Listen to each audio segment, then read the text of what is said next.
Hindi ko akalain ang isang simpleng imbitasyon mula sa sarili kong ninong ang magdadala sa akin sa isang karanasang hindi ko malilimutan, isang gabing hanggang ngayon ay bumabalik sa aking panaginip. Ang akala ko'y bakasyon lang sa tahimik na probinsya, isang pagkakataong makalanghap ng sariwang hangin at makalayo sa ingay ng syudad. Pero sa likod ng katahimikan iyon, may lihim palang unti-unting bumabalot sa bawat hakbang ko.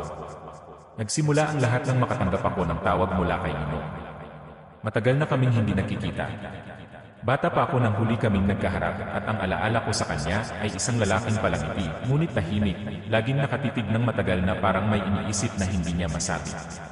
Ngayon, sa kabilang linya ng telepono, mababa at mabagal ang kanyang boses. Bumisita ka naman dito sa probinsya, sabi niya. May ipapakita ako sa iyo. Hindi ko alam kung bakit, pero may kakaibang bigat ang paraan ng kanyang pagsasalita. Parang hindi lang simpleng paanyaya. Parang may kahulugan na hindi niya tuwirang sinasabi. Ilang araw ang lumipas, bumiyahe ako papunta sa kanilang lugar. Mahaba ang biyahe, mula sa masikip at maingay na kalsada ng lungsod, papunta sa makitid at palikong daan na napapaligiran ng palayan at matatandang puno. Habang papalayo ako sa syudad, pakiramdam ko'y may unti-unting nagbabago sa paligid. Mas nagiging tahimik. Mas nagiging malamig ang hangin. Pagdating ko sa terminal ng maliit na bayan, halos dapit hapon na. Ang langit ay kulay kahel na unti-unting nilalamon ng papadilim na ulap. Ilan lang ang tao sa paligid. May mga tricycle na nakaparada, ngunit tila nagmamasid lang ang mga driver, hindi agad lumalapit. Nang sabihin ko ang pangalan ng barangay ni Ninong, may ilang sandaling katahimikan bago may isang matandang driver ang tumamo at nagsabing siya na ang maghahatid sa akin. Habang bumibiyahe kami, napansin kong mas lalong kumukunti ang mga bahay. Ang mga ilaw sa poste ay paunti-unti at may mga bahagi ng kalsada na tila nilalamon ng dilim. Sa di kalayuan, tanaw ko ang kabundukan, matayo, tahimik at parang nagmamasid. Diyan ka ba talaga pupunta? Tanong ng driver, hindi inaalis ang tingin sa kalsada. Opo. Doon po sa bahay ni Ninong, sagot ko. Hindi na siya nagsalita pa. Ngunit sa salamin, nakita ko ang mabilis niyang sulyap sa akin, na parang may gustong sabihin pero piniling manahimik. Pagdating namin sa dulo ng isang makitid na daan, tumigil ang tricycle. Sa harap ko ay isang lumang bahay na gawa sa kahoy. Bahagyang nakataas ito sa lupa, may makipot na hagdan at napapaligiran ng malalaking puno ng mangga at balete. Ang mga dahon ay marahang gumagalaw kahit halos wala namang hangin. Nakatayo sa may pintuan si Ninong. Mas payat siya kaysa sa naalala ko. Maputi ang kanyang buhok at ang kanyang mga mata ay tila mas malalim, mas mahina. Ngumiti siya nang makita ako, ngunit hindi iyon umabot sa kanyang mga mata. Salamat at pumunta ka, sabi niya. Sa loob ng bahay, kapansin-pansin ang katahimikan. Walang telebisyon na nakabukas. Walang radyo. Tanging tunog ng mga kuliglig sa labas at mahinang pag-ugong ng hangin ang maririnig. May mga lumang larawan sa dingding, mga retrato ng pamilya, karamihan ay hindi ko kilala. Habang kumakain kami ng hapunan, napansin kong bihira magsalita si Ninong tungkol sa sarili niya. Sa halip, tinatanong niya ako tungkol sa buhay ko sa syudad. Ngunit sa tuwing susubukan kong ibalik ang usapan sa kanya, kung bakit bigla niya akong inimbitahan, kung ano ang gusto niyang ipakita, humingiti lang siya at nagsasabing, bukas mo malalaman. Lumalim ang gabi. Inihatid niya ako sa silid na tutuluyan ko. Maliit iyon, may isang kama, isang lumang aparador, at bintanang nakaharap sa likod bahay kung saan tanaw ang makakapal na puno. Bago niya isinara ang pinto, tumingin siya sa akin ng diretsyo. Ano man ang marinig mo mamaya, sabi niya sa mahinang boses, huwag kang lalabas ng kwarto. Napakunot ang noo ko. Bakit po? Ngumiti lang siya muli. Dito sa probinsya, maraming kwento.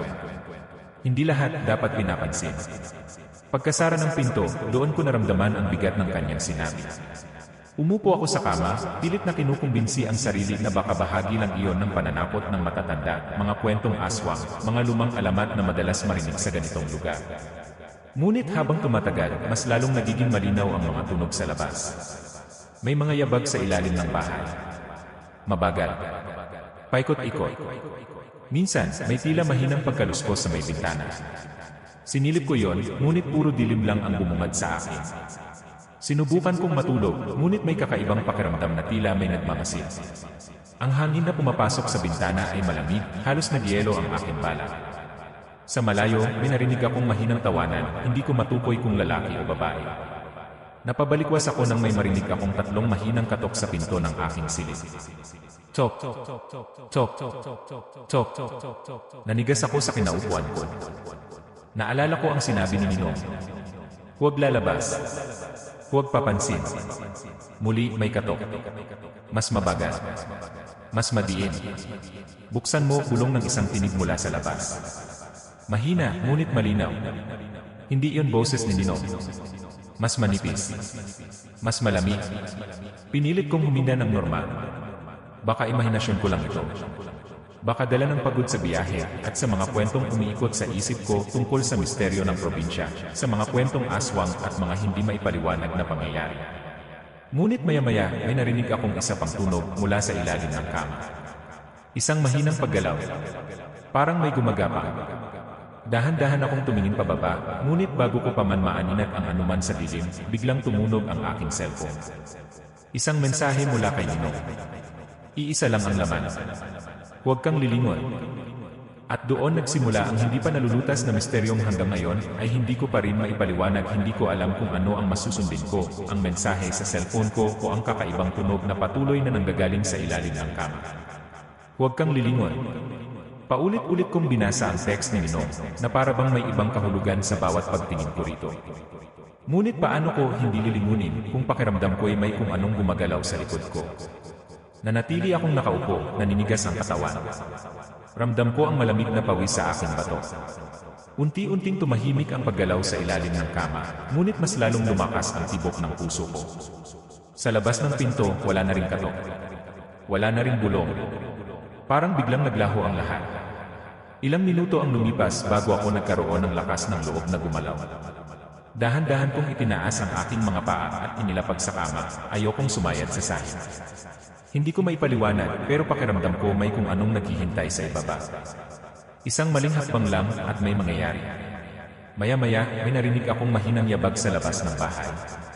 Hindi ito tulad ng nauna na tila paikot-ikot. Mas mabigat. Mas pamilyar. Tumigil ito sa tapat ng aking bintana. Napapikit ako. Pilit kong pinakikinggan kung may kasunod pang tunog. At doon ko narinig ang mahinang paghinga, parang may nakatayo sa labas, halos dikit ang mukha sa salamin ng bintana. Hindi ko napigilan ang sarili ko. Dahan-dahan akong lumingon. Wala akong nakita. Madilim ang labas, tanging anino ng mga puno at bahagyang liwanag ng buwan na natatakpan ng ulap.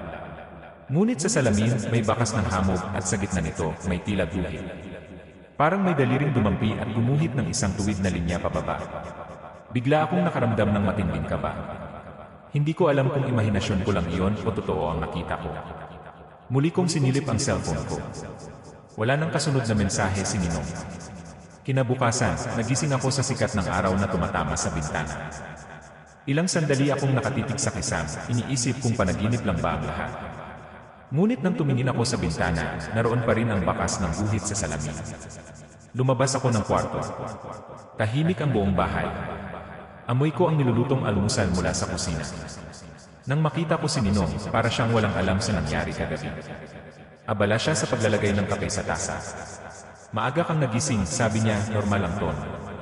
Gusto kong itanong ang tungkol sa text niya. Tungkol sa katok. Tungkol sa kung anumang narinig ko. Pero nang magtama ang aming mga mata, may kung anong pumigil sa akin. Parang may babala sa kanyang titig, isang tahimik na pakiusap na huwag muna. Habang kumakain kami, tinanong ko siya tungkol sa bahay. Gaano na ba ito katagal sa kanila? Sino-sino ang nakatira rito noon? Matagal na, sagot niya. Minana pa ito ng lolo ko. Maraming nangyari dito. Hindi lahat maganda. Hindi na niya dinagdagan pa. Ngunit sapat na yon para lalong gumulo ang isip ko. Pagkatapos ng almusal, nagpa siya akong maglakad-lakad sa paligid ng barangay. Maliit lang ang lugar. Ilan ang bahay, karamihan ay gawa sa kahoy at yero. May mga batang naglalaro sa kalsada, ngunit nang mapadaan ako, bigla silang tumahimik at napatitig sa akin. May isang matandang babae na nakaupo sa tapat ng kanyang bahay, nagbabalat ng gulay. Nang magmano ako sa kanya, matagal niya akong tinitigan bago nagsalita. Ikaw ang inaanak ni Ramon, tanong niya. Tumango ako. Ramon ang tunay na pangalan ni Ninong. Bakit ka pinapunta rito? Diretsyo niyang tanong. Bumisita lang po, sagot ko, pilit na ngumiti. Napailing siya ng marahan. Matagal na siyang mag-isa dyan sa bahay. Simula nang mawala ang kapatid niya. May kapatid po siya, gulat kong tanong. Hindi ko yon nabanggit ni minsan sa akin. Sagot niya, babae. Mas bata sa kanya. Isang gabi, bigla na lang nawala.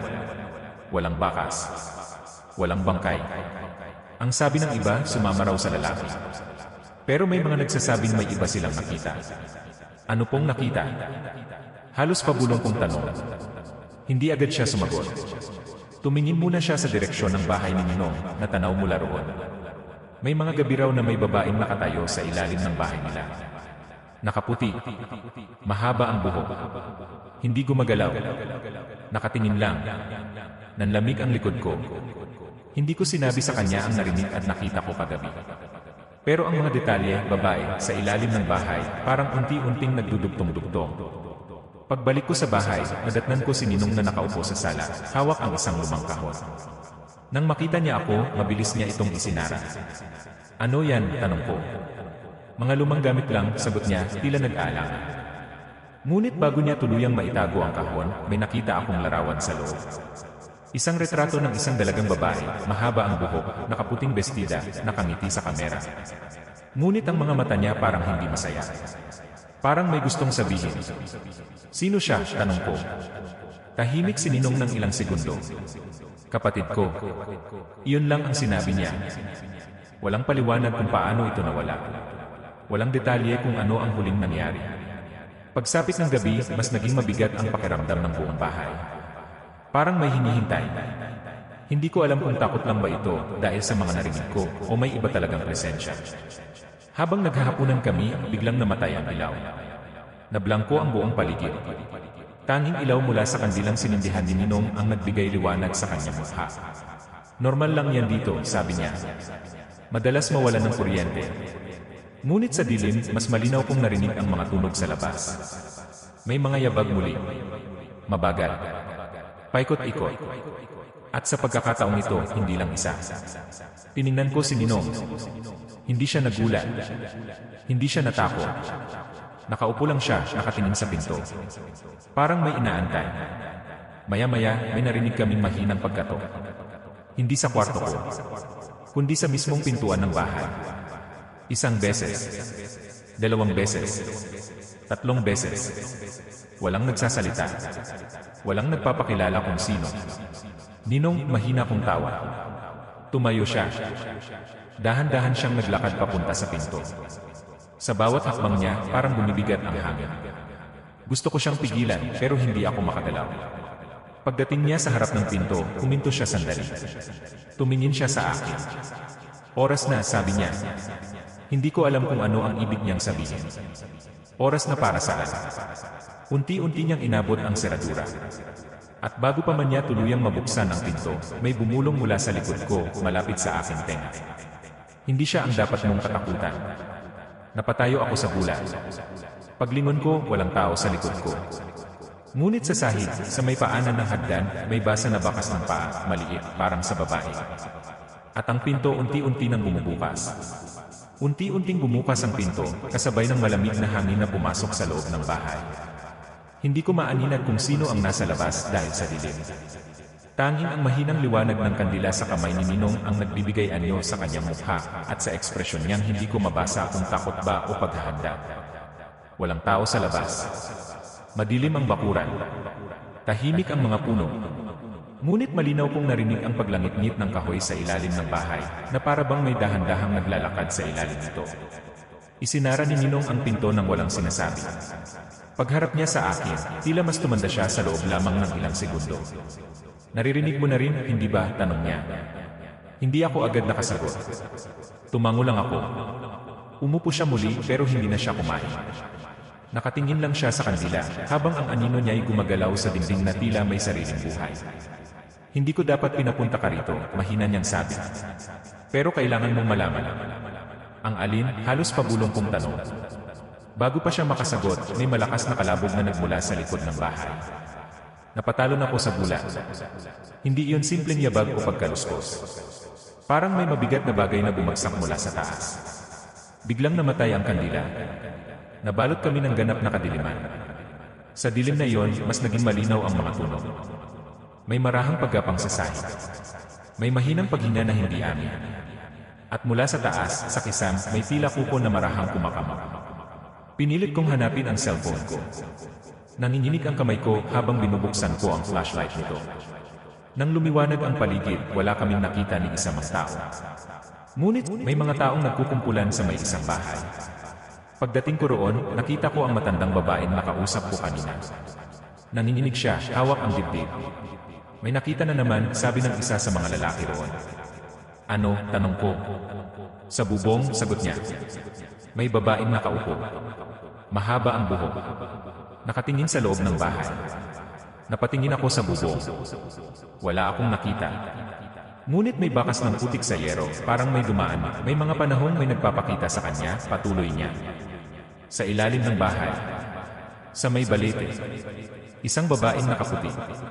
Noong una, akala namin guni-guni lang. Pero nang magsimula na rin kaming makakita, anong klaseng babae, tanong ko. Hindi ko may paliwanag, sagot niya. Minsan mukha siyang normal. Minsan hindi.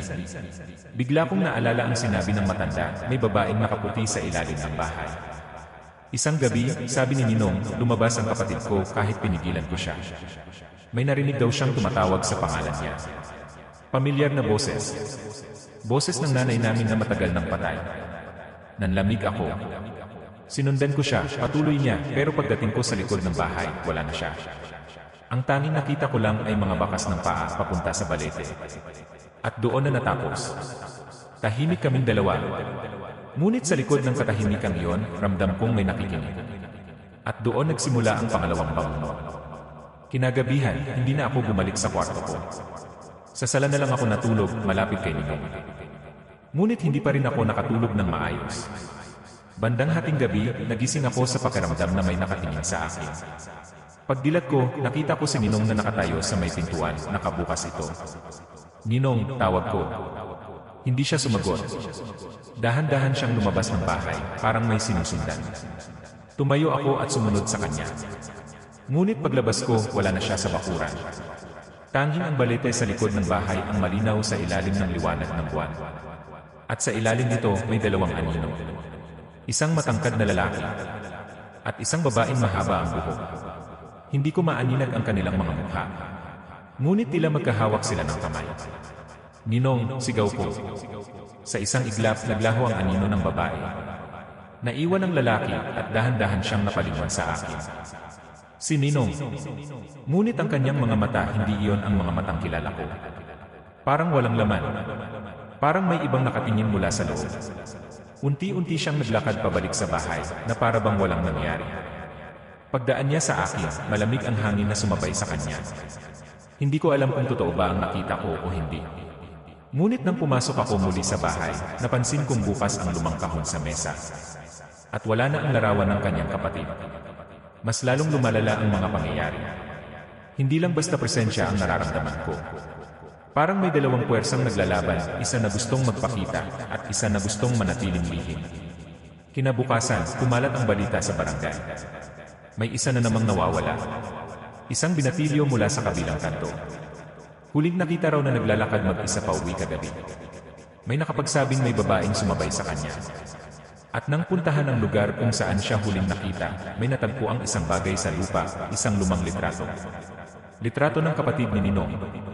Hawak-hawak ko ngayon ang retratong iyon, habang nakaupo sa loob ng bahay na tila unti-unting nagsasara sa akin. Hindi ko alam kung ako ba ang susunod. At mas lalong hindi ko alam kung ang tunay na panganib ba ay ang babaeng nakaputi o ang lalaking tinatawag kong Ninong. Hindi ko na maalis sa isip ko ang litrato na natagpuan malapit sa lugar kung saan huling nakita ang nawawalang binatilyo. Litrato iyon ng kapatid ni Ninong, parehong mukha, parehong malamlam na mga mata, parehong puting bestida. Ngunit ang mas nakakapangilabot, mukhang bago ang pagkakapunit nito mula sa isang mas malaking larawan. Parang may sadyang nag-iwan nito roon. Simula ng araw na yon, ramdam ko nang hindi na ako simpleng bisita sa bahay na yon. Parang bahagi na ako ng kung anong nangyayari. Parang may inaasahan sa akin ang lugar na ito. Hindi na rin ako mapalagay kay Ninong. Minsan normal siyang kausap, tahimik, mabagal magsalita, tila pagod lang. Ngunit may mga sandali na nawawala siya sa sarili. Titigil sa gitna ng ginagawa. Tititig sa kawalan. At minsan, mahuhuli ko siyang nakatayo sa ilalim ng hagdan, nakatingin sa sahig na para bang may kausap. Isang gabi, hindi ko na kinaya ang bigat ng pakiramdam. Nagkunwari akong matutulog sa sala, pero nagising ang diwa ko nang marinig kong bumukas ang pinto ng kanyang kwarto. Sumilip ako. Nakita ko siyang naglalakad palabas ng bahay, hawak ang lumang kahon na ilang beses ko nang nakita. Tahimik ang kanyang mga hakbang, pero tila alam na alam niya kung saan siya pupunta. Sinundan ko siya.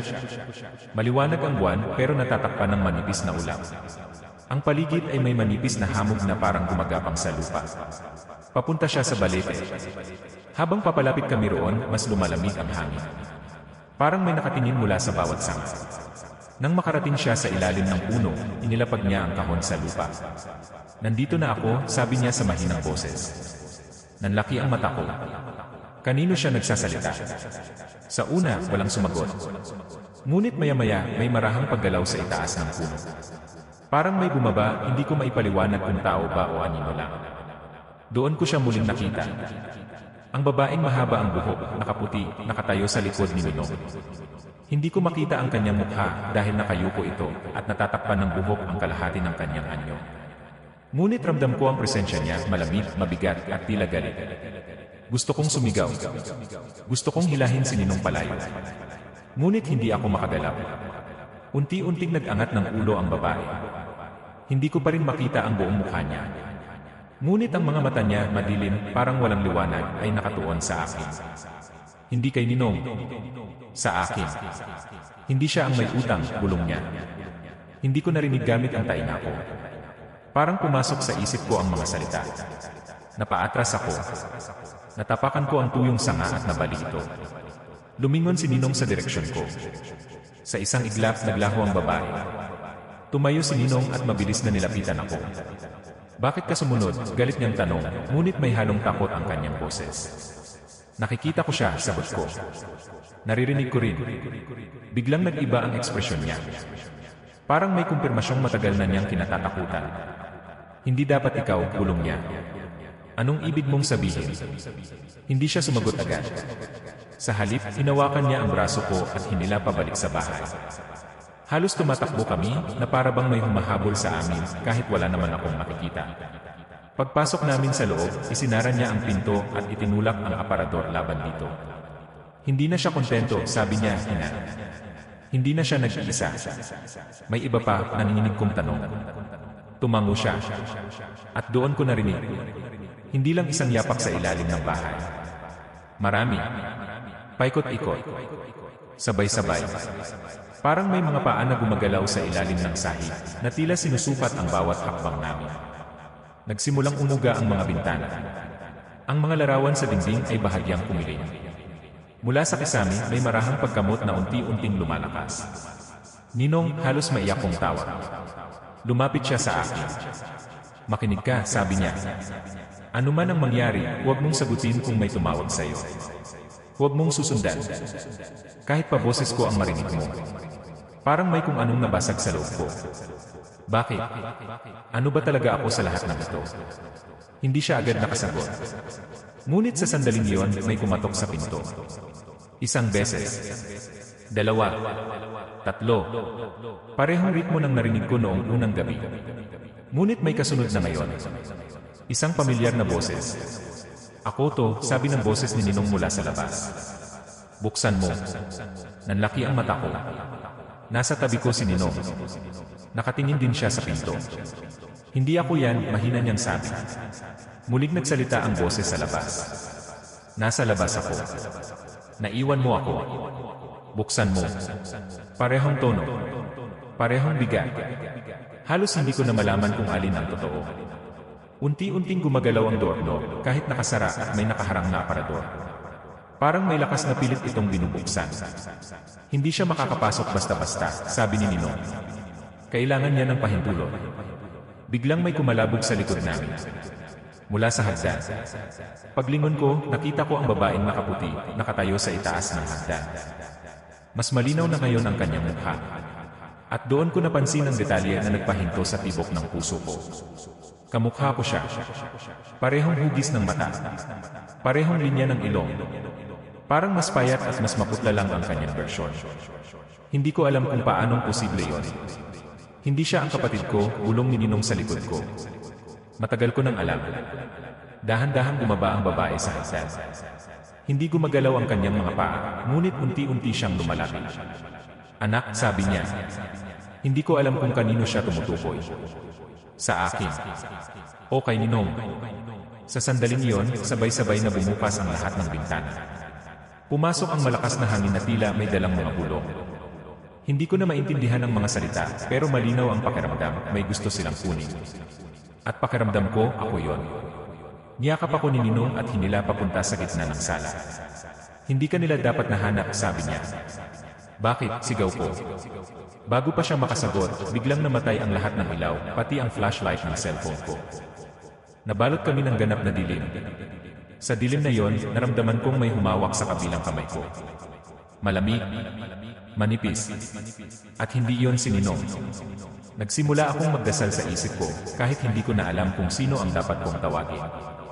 Ang mga yapak sa ilalim ng bahay ay umakyat na sa sahig. Ramdam ko ang pag-uga ng kahoy sa bawat hakbang nila. Wala na akong matakbuhan. Wala na akong matataguan. At sa mismong sandaling iyon, may bumulong sa aking tenga, panahon na para umuwi ka. Ngunit ang tanong, saan ba talaga ang tahanan ko? Panahon na para umuwi ka. Paulit-ulit na umalingaw sa isip ko ang bulong na iyon. Hindi ko alam kung saan nanggaling ang lakas para gumalaw, pero napaatras ako habang mahigpit pa ring nakayakap sa akin si Ninong. Ramdam ko ang panginginig ng katawan niya. Hindi lang ako ang takot. Sa dilim, unti-unting bumalik ang mahinang liwanag ng buwan na pumapasok sa mga bintana. Sapat iyon para makita ko ang babaeng nakatayo sa harap namin, mas malinaw na ngayon ang kanyang mukha. At mas malinaw na rin ang pagkakahawig namin. Hindi siya dapat nandito, sabi ni Ninong, halos pagulong pero may bigat. Hindi pa oras. Anong oras? Sigaw ko. Ano ba talaga ako? Hindi sumagot ang babae. Sa halip, dahan-dahan niyang iniangat ang kamay niya at itinuro ako. Hindi galit ang ekspresyon niya. Hindi rin lungkot. Parang pag-aari. At doon ko napansin ang isa pang detalye. Sa leg niya, may suot siyang lumang kwintas, isang maliit na pilak na krus na may gasgas sa gilid. Nanlaki ang mata ko. Parehong-pareho iyon ang kwintas na suot ko ngayon. Automatiko kong hinawakan ang leg ko. Nandoon pa rin ang kwintas ko. Pero bakit may kapareho siya? Napansin ni Ninong ang reaksyon ko. Napapikit siya sandali na para bang matagal na niyang alam na darating ang sandaling ito. Hindi ko na kayang itago pa, sabi niya. Sabihin mo na, halos mapaiyak kong sigaw. Huminga siya ng malalim. Hindi ka talaga anak ng kumare mo. Parang may bumagsak na mabigat sa dibdib ko. Ano? Hindi ka nila tunay na anak, ulit niya. Dinala ka lang sa kanila isang gabi, 21 taon na ang nakalipas. Biglang sumikip ang paligid. Parang mas lumiit ang bahay. Mas lumapit ang dilim. Hindi totoo yan, mahina kong sabi. May birth certificate ako. May mga litrato, lahat inayos, putol niya. Para maprotektahan ka. Protektahan saan? Hindi siya agad nakasagot. Sa likod niya, unti-unting naglaho ang babaeng nakaputi, pero ramdam ko pa rin ang presensya niya, umiikot sa paligid, naghihintay. Ang kapatid ko, panimula ni Ninong, nanininig ang boses, hindi siya basta nawala. Buntis siya noong gabing iyon. Napatigil ang paghinga ko. Walang nakakaalam. Itinago namin. Dahil hindi normal ang nangyari sa pagbubuntis niya. Anong ibig mong sabihin? Wala siyang kinakasama. Pero lumalaki ang tiyan niya. Sabi niya, may bumibisita raw sa kanya tuwing gabi. Isang lalaking hindi niya maipaliwanag. Minsan tao. Minsan hindi. Biglang bumalik sa isip ko ang mga aninong nakita ko sa ilalim ng balete, ang matangkad na lalaki at ang babaeng magkahawak kamay. Isinilang kanya, diretsyo niyang sabi. Parang huminto ang mundo. Ako, halos hindi ko marinig ang sarili kong boses. Pero hindi siya nakaligtas. Napaatras ako. Hindi siya namatay sa panganganak, mabilis niyang dagdag. Nawala siya matapos kanyang maipanganak. Parang may kumuha sa kanya. At ikaw lang ang naiwan. Hindi, umiiling ako. Hindi pwede. Pinakiusapan ako ng pamilya na ilayo ka rito. Dahil may paniniwala ang matatanda sa baryo, kapag may isinilang na kalahati ng dugo ay hindi tao, babalikan ito ng pinanggalingan niya. Nanlamig ang buong katawan ko. Kalahati, gulong ko. Hindi na niya kailangang sagutin. Sa sandaling yon, may biglang kumalabog sa kisan. Malakas. Sunod-sunod. Parang may mabibigat na paa na tumatakbo sa itaas ng bahay. Pero isang palapag lang ang bahay. Dumating na sila, sabi ni Ninong. Sila, nanginginig kong tanong.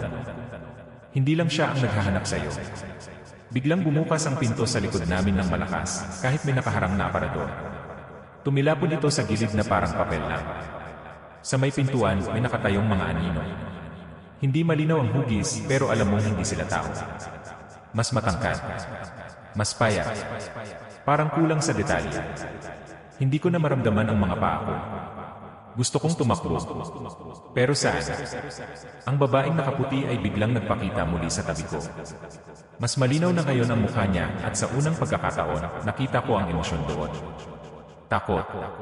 Hindi para sa sarili niya. Para sa akin. Hindi pa siya handa, sabi niya, hindi ko alam kung kay Ninong o sa mga anino. Handa para saan? Sigaw ko. Biglang may pumasok na alaala sa isip ko, mga panaginip noong bata pa ako. Isang puno. Isang malamig na kamay. Isang boses na tumatawag sa pangalan ko kahit hindi ko pa alam ang kahulugan nito. Akala ko noon bangungot lang. Hindi pala. May marka ka, sabi ni Ninong, itinuro ang dibdib ko. Unti-unti kong tinanggal ang kwintas ko. Sa ilalim nito, may bahagyang hugis sa balat ko, parang marka ng daliri na matagal nang nakatatak. Hindi ko yun napansin noon. Kapag sumapit ang ika-21 taon, nanginginig niyang sabi, babalik siya para kunin ang anak niya. Anak, gulong ko. Napatingin ako sa babaeng nasa tabi ko. At doon ko naunawaan ang mas malaking twist. Hindi siya ang nanay ko. Isa lang siyang tagapamagitan. Ang tunay na naghahanap sa akin ay ang lalaking anino sa ilalim ng balete. At sa sandaling yon, may humiwalay na mas madilim na anino mula sa grupo sa pintuan. Mas malinaw ang hugis nito, matangkad, halos abot ang kisam, at ang mga mata ay tila may sariling liwanag. Lumapit ito. Sa bawat hakbang niya, parang may humihigop ng hangin sa paligid. Hindi ako makagalaw. Hindi ako makasigaw. Lumuhod si Ninong sa harap ko na parang haharap. Hindi mo siya makukuha, sigaw niya. Ngunit hindi siya pinansin ng anino. Diretso itong tumingin sa akin. At sa unang pagkakataon, nagsalita ito, hindi gamit ang bibig, kundi diretso sa isip ko. Umuwi ka na. Biglang nagdilim ang paligid. Parang hinigop ako ng lupa. Nawalan ako ng pakiramdam sa katawan ko. Ang huling nakita ko ay si Ninong na sumisigaw ng pangalan ko, habang unti-unti akong nilalamon ng anino. At nang magmulat ako ng mata, nasa ilalim ako ng balete. Mag-isa. Wala ang bahay. Wala ang baryo. Wala si Ninong. Tanging ang puno at ang malamig na lupa sa paligid ko. Sa harap ko may nakatayo. Hindi na anino.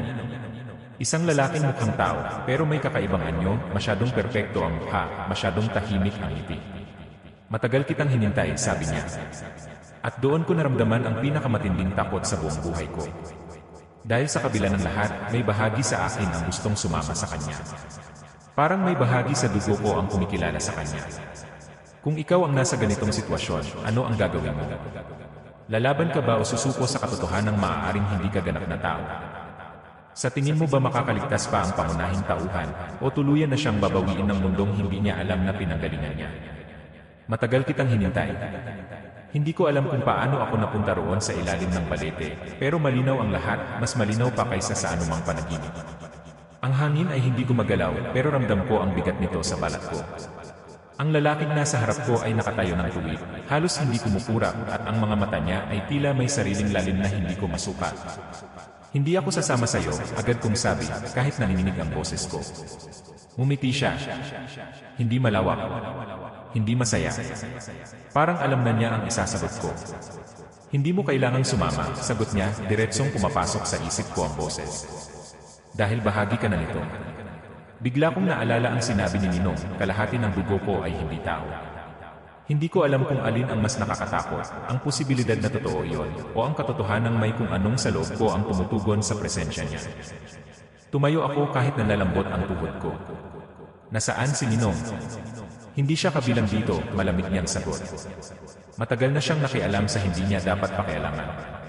May kung anong kumirot sa dibdib ko. Ano nang ginawa mo sa kanya? Hindi siya sumagot. Sa halip, itinaas niya ang kamay niya at biglang nag-iba ang paligid. Parang may kurtinang hinila at sa isang iglap nakita ko ang bahay. Ngunit hindi ito tulad ng dati. Madilim. Sira ang mga bintana. Ang bubong ay bahagyang gumuho. At sa ilalim ng hagdan may nakahandusay na anyo. Hindi na paatras ako. Si Ninong. Nakahiga siya, hindi gumagalaw. Tumakbo ako papunta sa kanya, pero sa bawat akbang ko, parang lumalayo ang bahay. Parang ilusyon lang ang lahat. Hindi siya patay, sabi ng lalaki sa likod ko. Hindi pa. Lumingon ako. Anong gusto mo? Gusto kong bumalik ka sa kung saan ka nararapat. Hindi ko alam kung saan yon, sigaw ko. Biglang nagdilim ang kalangitan sa itaas ng balete. Ang mga sanga ay gumalaw kahit walang hangin. Mula sa lupa, may mga aninong tila umaangat, parehong hugis ng mga nakita ko sa pintuan ng bahay. 21 taon kitang hinintay, patuloy niya. 21 taon kitang hinayaan sa mundo ng tao. Pero tapos na ang panahon. Ramdam ko ang pag-uga ng lupa sa ilalim ko. Ang marka sa dibdib ko, sa ilalim ng kwintas, ay biglang uminit. Parang may apoy na unti-unting lumalaganap sa balat ko. Napahawak ako roon. Ano nang ginagawa mo sa akin? Hindi ako, sagot niya. Ikaw mismo. At doon ko naramdaman ang kakaibang lakas na matagal ko nang hindi napapansin. Parang may bahagi ng pandinig ko ang mas tumalas. Mas malinaw kong naririnig ang paggalaw ng mga dahon, ang paghina ng mga anino sa paligid. Natakot ako. Pero kasabay ng takot, may galit. Hindi ako pumili na ipanganak ng ganito, sigaw ko. Hindi ako pumili na maging bahagi niyo. Hindi, mahinahon niyang sagot. Pero maaari mong piliin ngayon. Lumapit siya ng tuluyan. Isang hakbang na lang ang pagitan namin. Kung totoong tao siya, mararamdaman ko sana ang init ng katawan niya. Pero wala. Parang malamig na usok ang presensya niya. Sumama ka sa akin, sabi niya. At mabubuhay si Ramon. Mananatiling buo ang baryo. Wala nang mawawala. Parang may kumuyong sa puso ko. Kapag tumanggi ka, hindi niya tinapos ang pangungusap. Pero hindi na niya kailangan. Sa gilid ng paningin ko, nakita ko ang mga aninong gumagapang papunta sa direksyon ng bahay. Hindi ka batas, mahina kong sabi. Hindi ito tungkol sa patas, sagot niya. Tungkol ito sa balanse. Biglang sumagi sa isip ko ang mga nawawala sa baryo. Ang binatilyo. Ang mga bulong. Ang kapatid ni Ninong. Hindi ba't ikaw ang kumukuha sa kanila? Galit kong tanong. Tahimik siya sandali. Hindi ko kailangan ng lahat, sagot niya. Isang dugo lang ang kailangan ko. Napagtanto ko ang ibig niyang sabihin. Ako. At doon ko naunawaan ang tunay na laban. Hindi ito tungkol sa pagtakbo o pagtatago. Tungkol ito sa pagpili kung sino ako. Inalis ko ang kwinta sa leg ko at hinawakan ito ng mahigpit. Kung sasama ako sa iyo, sabi ko, titigil ka ba? Titigil ako, sagot niya ng walang pag-aalinlangan. Walang ibang kukunin. Walang ibang babalikan. Tumango siya. Sa likod ko, narinig ko ang mahinang boses. Hindi siya nagsisinungaling, bulong ng babaeng makaputi. Pero hindi rin niya sinasabi ang lahat. Lumingon ako sa kanya. Sa unang pagkakataon, malinaw ko nang nakita ang mukha niya, hindi ako. Mas kahawig niya si Ninong. Mas may bakas ng baryo sa ano niya. Nanay mo ako, sabi niya. Napatigil ako. Hindi ako ang nagdala sa iyo rito, patuloy niya. Pero ako ang nagbigay ng dugo mo. Biglang bumalik ang lahat ng alaala, hindi mula sa isip ko, kundi mula sa dugo ko. Ang gabing isinilang ako. Ang malamig na kamay na umabot sa akin. Ang sigaw ng isang babae. Pinili kitang itago, sabi niya. Hindi para itakwil ka, kundi para mabigyan ka ng pagkakataong pumili. Napatingin ako sa lalaking nasa harap ko. Kapag sumama ako sa iyo, sabi ko, hindi na ako babalik, hindi ba? Hindi na, sagot niya. Pero mabubuhay sila. Hanggat nananatili ang balanse. Humina ako ng malalim. Ramdam ko ang paglapit ng mga anino. Ang pag-uga ng lupa. Ang hiyaw ng hangin sa pagitan ng mga sanga. Kung ito ang paraan para matapos na, itinaas ko ang kwintas at ibinato ito sa lupa. Biglang sumabog ang liwanag mula sa marka sa dibdib ko. Hindi apoy. Hindi rin anino. Isang uri ng liwanag na hindi ko maipaliwanag. Napaatras ang lalaki. Ano nang ginagawa mo? Unang beses na may emosyon sa boses niya. Hindi ako sasama sa iyo, sabi ko. At hindi ko rin hahayaang kunin mo ang iba. Hindi mo kaya, hindi ko siya pinatapos. Ipinikit ko ang mata ko at hinayaan kong dumaloy ang kung anong nasa loob ko, hindi para yakapin ito, kundi para ibalik kung saan ito nanggaling. Kung ako ang kailangan para sa balanse, sigaw ko, ako ang pipili kung paano ito mangyayari. Ang liwanag ay kumalat mula sa akin papunta sa lupa, sa balete, sa mga anyo. Isa-isa silang umatras na para bang nasusunog sa hindi nakikitang apoy. Sumigaw ang lalaki, hindi sa sakit, kundi sa galit. Hindi mo alam ang ginagawa mo. Alam ko, sagot ko. Pinipili kong maging tao. Sa huling sandali, tumingin siya sa akin, hindi na malamig, kundi may kung anong malungkot. At iyan ang pinakamapanganib mong desisyon, sabi niya. Biglang nagdilim ang lahat. At nang magmulat ako ng mata, nasa loob ako ng bahay. Tahimik. Normal. Walang sirang bintana. Walang anino. Sa tabi ko, nakahiga si Ninong, humihina. Nandito ka pa, mahina niyang sabi ng magising siya. Tumango ako, pagod na pagod. Tapos na. Tumahimik ang baryo sa mga sumunod na araw. Wala nang nawala. Wala nang aninong nakita sa bubong. Ang balete ay tila isa na lamang karaniwang puno. Akala ko natapos na ang lahat. Hanggang isang umaga, habang nakatingin ako sa salamin, napansin ko ang bahagyang pagbabago sa aking mga mata. Mas madilim. Mas malalim. At sa likod ng refleksyon ko, sa isang saglit na hindi ko maipaliwanag, may isa pang anyong nakatayo. Ngumingiti. Pagkatapos ng gabing iyon sa ilalim ng balete, tila ba unti-unting bumalik sa normal ang lahat. Ang baryo ay nagising na parang walang nangyari. May mga batang muling naglalaro sa kalsada, may mga tandang na tumitilaok tuwing madaling araw, at ang mga kapitbahay ay abala sa kani-kanilang gawain. Wala nang usap-usapan tungkol sa babaeng nakaputi. Wala nang balita ng nawawala. Si Ninong ay nakaligtas. Nang magising siya kinabukasan, tila ba pagod lang siya mula sa mahabang sakit. Hindi niya maalala ang lahat ng detalye, pero malinaw sa kanya na may tinangka siyang itama at may pinili akong landas na hindi niya inasahan. Naputol mo ang ugnayan, sabi niya minsang nakaupo kami sa harap ng bahay habang pinagmamasdan ang balete sa di kalayuan. Pero hindi ibig sabihin wala na ito. Hindi ko siya sinagot agad. Dahil alam kong tama siya. Simula ng gabing iyon, may mga pagbabago akong napapansin sa sarili ko. Hindi na ako madaling mapagod. Mas malinaw ang pandinig ko, kahit ang mahinang bulong ng hangin sa pagitan ng mga dahon ay naririnig ko. Minsan, sa gitna ng katahimikan, may mga salitang pumapasok sa isip ko na hindi ko alam kung saan nanggagaling. Hindi na ako natatakot sa dilim. Pero hindi rin ako comfortable rito. Isang linggo matapos ang lahat, nagpaalam na ako kay Ninong. Hindi na niya ako pinigilan. Bago ako umalis, inabot niya sa akin ang lumang kahon. Oras na para malaman mo ang buong kwento, sabi niya. Sa loob nito ay mga litrato, lumang sulat, at isang maliit na tela na tila ginamit upang balutin ang isang sanggol. Nandoon ang sulat ng kanyang kapatid, ang babaeng minsang tinawag akong anak. Sa sulat, pinaliwanag niya ang lahat. Hindi raw siya pinili. Hindi raw siya nilinlang. Ang lalaking bumisita sa kanya tuwing gabi ay hindi raw halimaw sa paningin niya. Isa raw itong nilalang na hindi maintindihan ng tao, hindi mabuti, hindi rin masama. Isang tagapagbantay ng balanse sa pagitan ng mundo ng tao at ng hindi nakikita. Ngunit may kondisyon ang kanilang pagsasama. Kapag isinilang ang anak, kukunin ito sa tamang panahon upang ipagpatuloy ang tungkulin.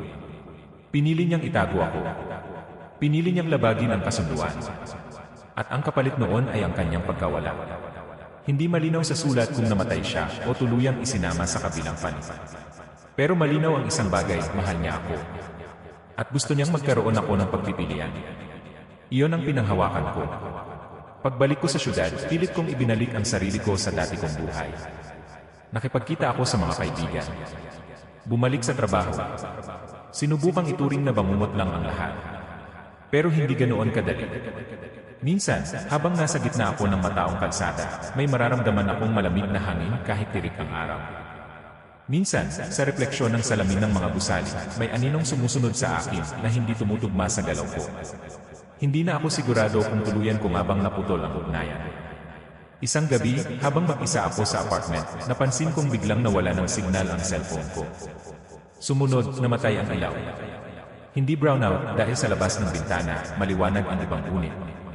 Tanging sa akin ang dilim. Hindi na ako nataranta tulad ng dati. Huminga ako ng malalim at tumayo. Alam kong nandito ka, sabi ko sa katahimikan. Ilang segundo ang lumipas bago ako nakarinig ng mahinang pagtawa. Hindi malakas. Hindi rin malinaw kung saan nanggagaling. Sa harap ng salamin sa sala, nakita ko ang sarili kong refleksyon. Normal. Pagod lang ang mukha. Ngunit nang kumurap ako, hindi agad kumurap ang nasa salamin. Nanigas ako. Dahan-dahan, ang refleksyon ko ay ngumiti. Hindi ako. Mas malalim ang ngiti. Mas alam ang mga lihim. Pinili mong maging tao, sabi ng refleksyon, kahit hindi gumagalaw ang bibig ko sa totoong buhay.